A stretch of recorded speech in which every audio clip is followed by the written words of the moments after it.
Juste cette petite capsule vidéo pour faire un complément par rapport à la capsule précédente où je vous ai montré comment représenter des points expérimentaux et les modéliser par une fonction linéaire.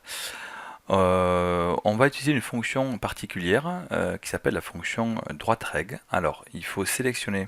Alors, cette fonction va me donner d'une part le coefficient directeur de la fonction linéaire, ici, donc cette valeur-là.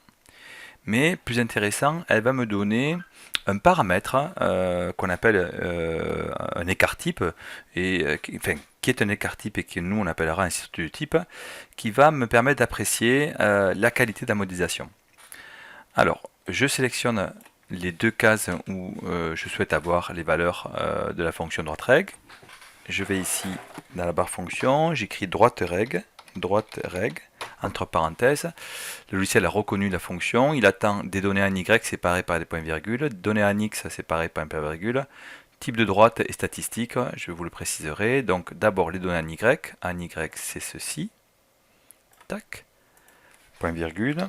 Les données en X c'est la concentration, point-virgule. Alors comme nous avons fait une fonction linéaire, donc c'est marqué ici, hein, on va mettre 0.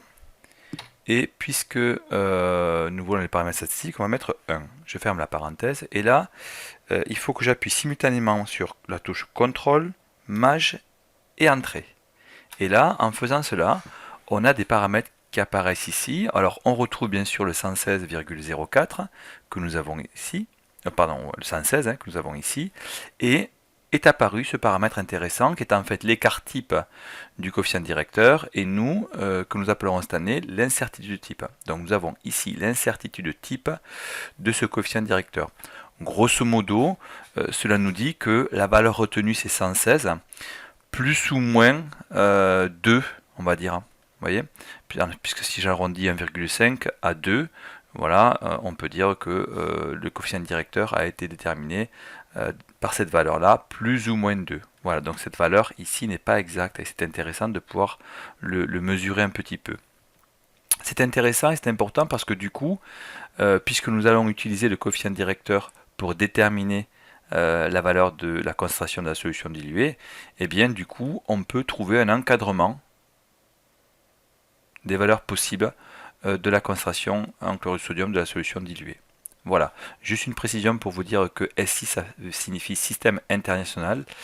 Effectivement, le coefficient directeur, contrairement à ce que l'on peut voir en mathématiques, en physique-chimie, souvent il est dimensionné, c'est-à-dire qu'il a une unité. Et ici, le coefficient directeur, il est en 1000 Siemens fois des litres par centimètre et par mol.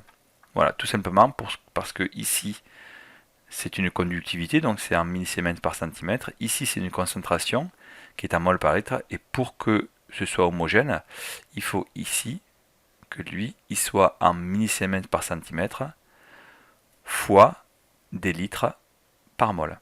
C'est-à-dire l'opposé de cette concentration ici, de cette unité ici. Voilà.